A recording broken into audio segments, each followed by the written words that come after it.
రాష్ట్రంలో ఏం జరుగుతుందో చెప్పమంటావా? ఏం జరుగుతుందో చెప్పండి. ముఖ్యంగా మన ప్రియతమ నాయకుడు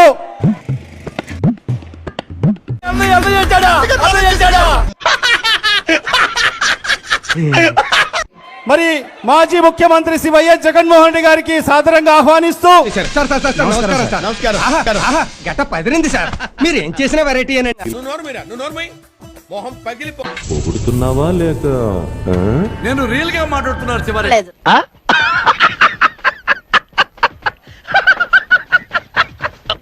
అస్సలాముఅలైకుం అనగారు గుర్తిగా పలకరించడం మానేశారు ఈ మధ్య.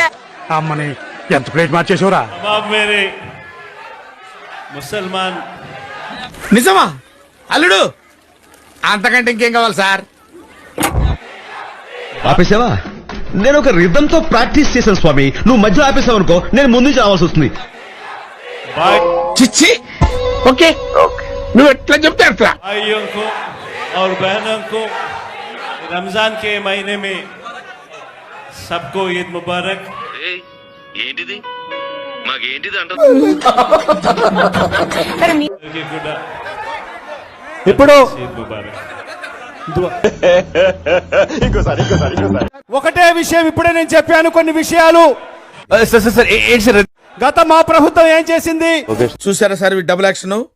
గాడ్లా చూసుకోవాల్సిన నన్నే గాడు గీడు అని మాట్లాడి నేను కనపడగానే గురువు గారు అని పిలుస్తాడు. పరమ దుర్మార్గుడు సార్ వీడు. మరి ఈ రోజు ఈ కూటమి ప్రభుత్వం ఏం చేస్తుంది మైనార్టీలకని చెప్పి? వీడు చెప్పేవన్నీ ఇన్ని సంవత్సరాలు విని విని ఇసుగెత్తిపోయింది.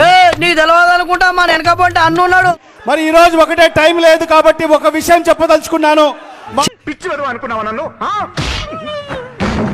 మా నాయకుని ఎదురుగా మా నాయకుని మాటగా మీకు ఈ రోజు హామీ ఇస్తున్నాము.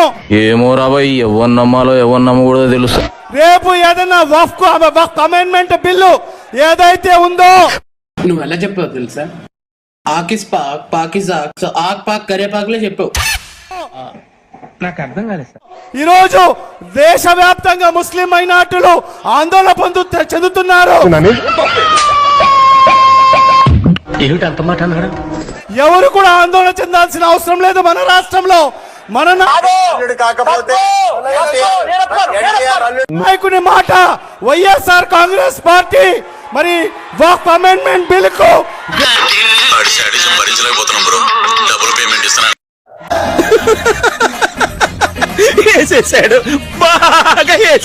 వ్యతిరేకిస్తుందని చెప్పి కూడా ఈ సందర్భంగా తెలియజేసుకుంటున్నాను. ఎందుకురా నా జీవితంతో ఆడుకుంటారు? వైభాగం చూడండి స్వామి. అంటే రెండో పాట కూడా ఉందా కథలో? అది ట్విస్ట్ సార్. చూడండి, అందరూ క్వైట్ కొండండి. అంతేనా గురువు గారు? అవును, నీ అంతే. మనసు మార్చుకోరా? పట్టుదలొస్తే డ్రైవరే మార్చుకోను. ఏదో మనసంతా. చూడండి, ఇలాంటి యాక్సిడెంట్ ప్రపంచంలో ఒక్కటి జరిగి ఉండదు. మీరేమైనా చేయగలరు. ఎక్కడైనా ఫ్యామిలీలో ఒక్కడి తేడాగా ఉంటాడు. మీ ఎంటైర్ ఫ్యామిలీ తేడా అండి. ఇది యాక్సిడెంట్ కాదని, హత్య అని ఏమిటండి మీరు మాట్లాడేది? పూర్తిగా నిర్ధారణ అయిపోయిందని ఎక్స్పర్ట్స్ చెప్తున్నారు. ఆడు మామూలు మనిషి కాదు రోయ్. ఆడు చెప్పే అన్ని నిజాలన్నమాట. ఆడు నాలాగే బిల్డప్లు ఇస్తున్నాడు అనుకున్నా. ఒకటి, ఇక్కడ పోస్ట్ మార్టం చేసిన ఎవరు ఆయన హెడ్, ఆయన ఎందుకు రాలేదు? మీరు చేస్తే ఆదర్శం, వేరే వాళ్ళు చేస్తే ఆవేశం. రాజు గారు అసిస్టెంట్ సూపరింటెండెంట్ ఏరి నిజంగా భయం వేస్తుంది. వణుకు వచ్చేసింది నా కడుపులో. నన్ను లోపటికి పంపించి మీరు డాక్టర్ మాట్లాడతానని వెయిట్ చేసి బాడీని తీసుకెళ్లి నన్నే మీరు మోసం చేస్తున్నారంటే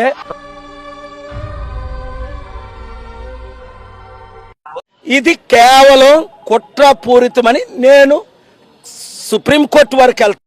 ఏపీ హైకోర్టులో ఫైల్ చేస్తాను. చంద్రబాబు నాయుడు గారికి నేను ఒక మనవి, దేవుడు క్షమించడు ఇది గాని అన్యాయం జరిగితే. చంద్రబాబు నాయుడు గారు అనుకున్నా అడు తిరిగి నా మీదగా వస్తాడు అనుకున్నా. లక్షల కోట్ల సంవత్సరాలు నరకం మీకు తప్పదు. దేవుడి గురించి మీకు తెలుసు కదా, దేవుడు సత్యం తెలుసు కదా మీకు. రెండోది, రెచ్చగొట్టే ప్రసంగాలకి మీరు ఎలా పర్మిషన్ ఇచ్చారు? ఎరా అంతా బానే ఉందా లేక దయ్యం ఏమైనా పట్టిందా? అదంతా అప్పుడండి. ఇప్పుడు నేను మారిపోయానండి.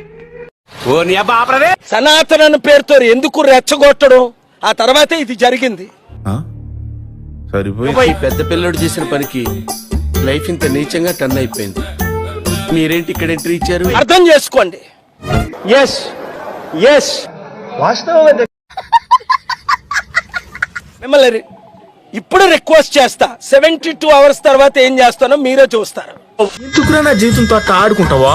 సుఖం లేదు, సంతోషం లేదు, కనీసం నిద్ర కూడా పోనవా? ఈ కార్యక్రమం ఇంతటితో సమాప్తం. రేపు ఇదే అలవాసులపై మళ్ళీ కలుసుకుందాం. అంతవరకు సెలవు మరి.